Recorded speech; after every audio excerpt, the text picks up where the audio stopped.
Good day, everybody. I hope you're doing well. I wish I could record the same time we're doing this as Lizard here. He is guarding the chair next to me, and it's hilarious because he's puffing himself up like you're too close in the space. So we've got to have a little fun when we do these videos, not just always be insightful and you know, what all the things we do here. So this is Tracy Brown. I'm your somatic dietitian and a tuning specialist, and I'm wondering today if you have thought about the impact of what you say about your body. And so this week we have been talking a lot about body image and some simple, quick tips of how we can shift our thinking, but how to improve basically how we talk to ourselves. And so as we end the week with this topic, good morning everybody live, and this is a live Q&A. I don't need to hop off in 5 minutes, so if you have questions about honestly anything, but especially this week has been the body image week, or one of many we do here, but if you have any questions, please let me know. And if you hear the coughing in the background, you know who that is. That's Chuck, my trusty Chihuahua. He is not dying, but he does have a medical condition, and it's not really curable, and it's just kind of treatable, but he's doing okay. So anyway, I want to talk about, and I think it matters. I think it matters a lot how we talk to and about our bodies, because I think our bodies listen.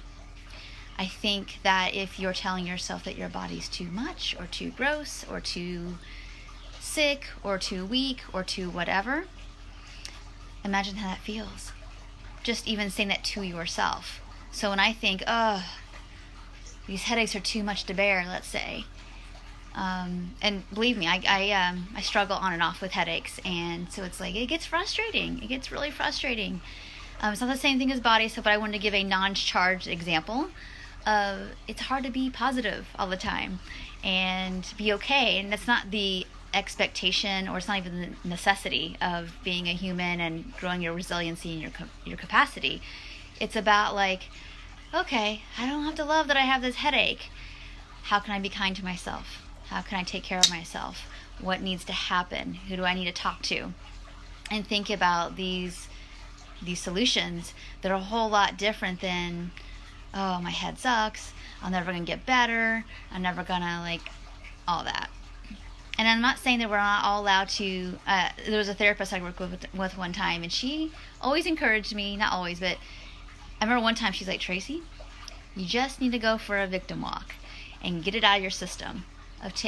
So I'd walk between here and a certain tree or something, and between that and that, I would let myself just kind of like complain about how things weren't fair, or it's not okay, and I don't like it, and why me, and how come this long, and because I would never I was always trying to be positive, and just keep pushing, and that's not a bad thing.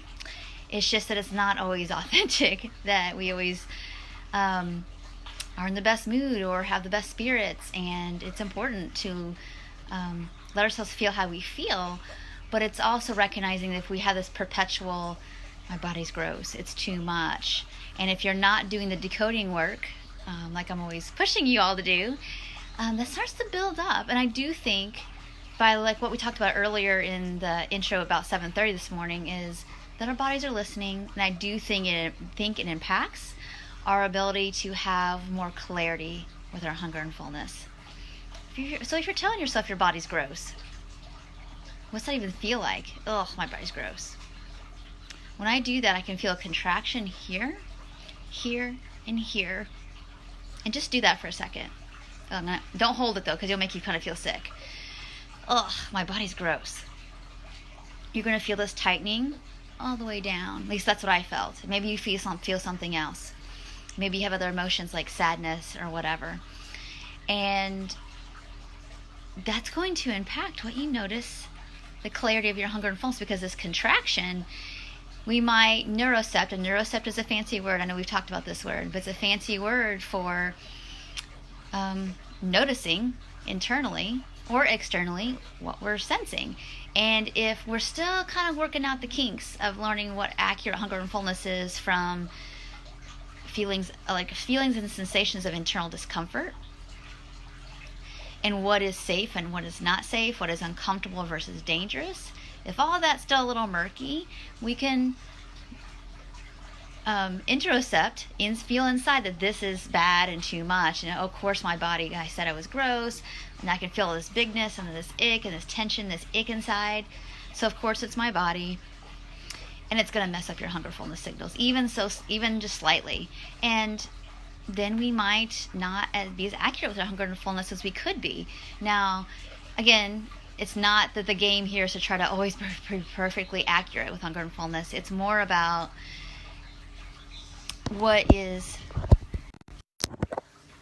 going on besides those signals of hunger and fullness. So if you're feeling tension and tightness here, we can say, oh, I must have eaten too much food. That's why I feel so bad about my body. It's like, well, how much did you actually just eat?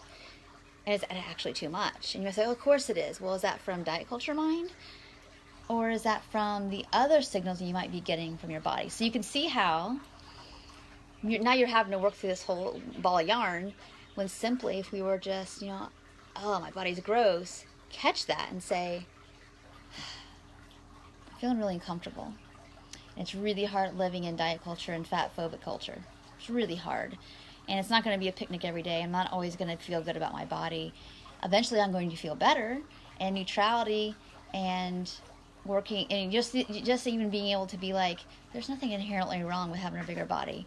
And catching yourself when you're saying, well, fat positivity is for everybody else, and that's really great, but it's not for me.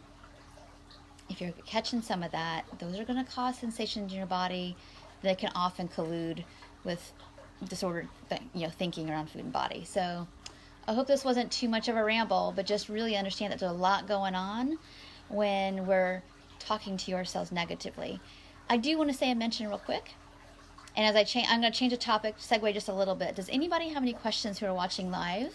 Or maybe the replay, please tag me below so I can come back and answer your question about what you noticed when you talk more, at least neutrally, hopefully positively about your body or yourself, versus when you don't.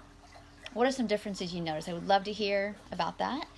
And as I segue, you can be thinking about it. You can put some comments below if you like. You don't have to. But if they're, when it comes to, maybe it's not about body image, or like what your body looks like, but maybe it's a lot more about how you feel. And those of you who have struggled with any kind of chronic illness, or even illness that was more than just a cold or strep throat that's really miserable and uncomfortable, but it goes away.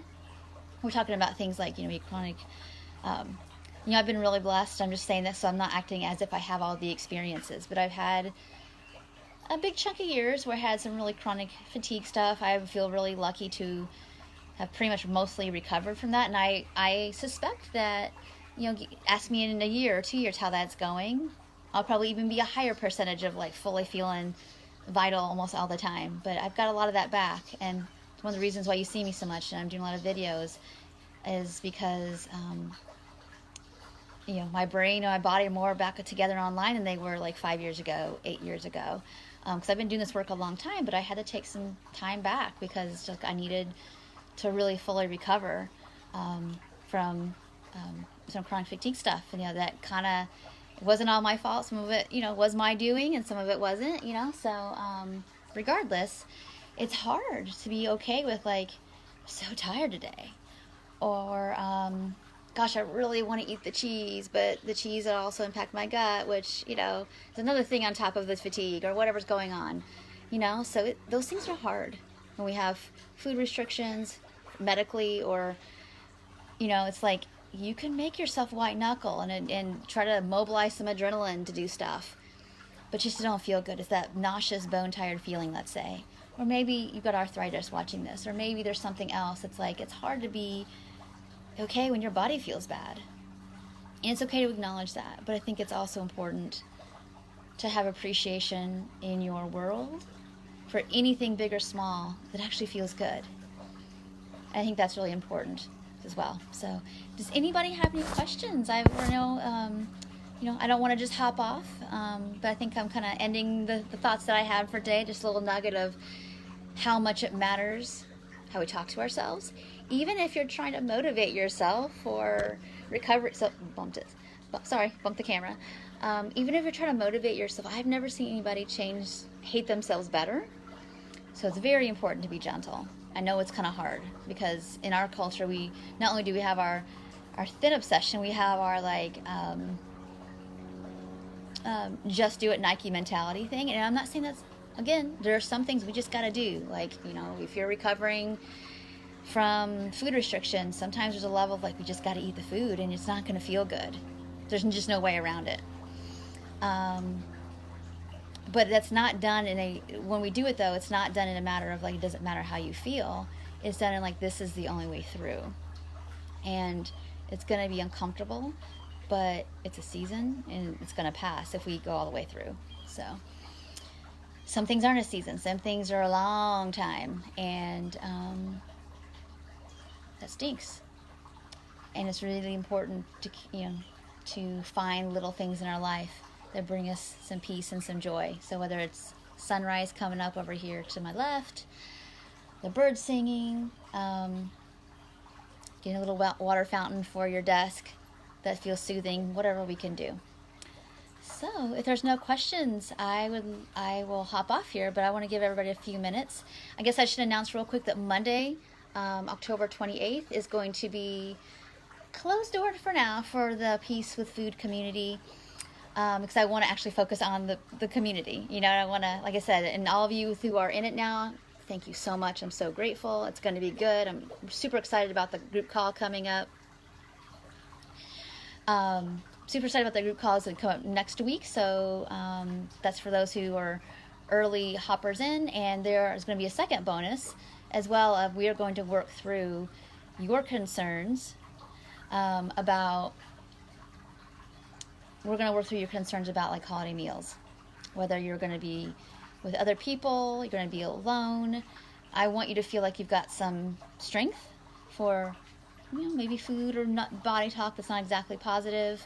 And we're going to give you some little worksheets to go along with it, and we're going to work through it together like a little classroom situation. So we're going to be open, like basically, here's your class, we're going to do it together, and we're going to review. So I think it's going to be really good. So if you're interested in something like that, that's going to be a little bit of a bonus as well. So if you're still interested, you have questions about it, you can message me about like, what is this community about again? I'll direct you to the video, but I'm also happy to talk to you here online.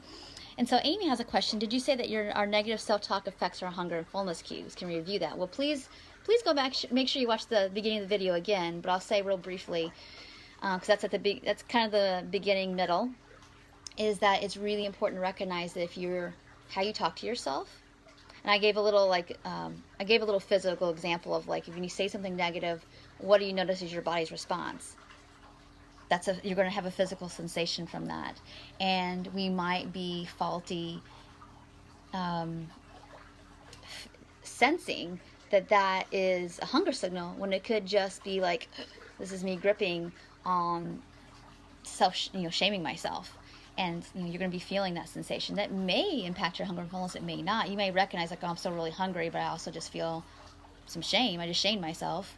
But for some of us who are really early in the game, or really still working through hunger fullness, when it doesn't feel so clear, oftentimes we get a little sidetracked to thinking we're not that hungry, or we start to think that we might have feelings of feeling disappointed by how much or not we're eating, and want to just push through that feeling because it makes it feel better, makes it go away.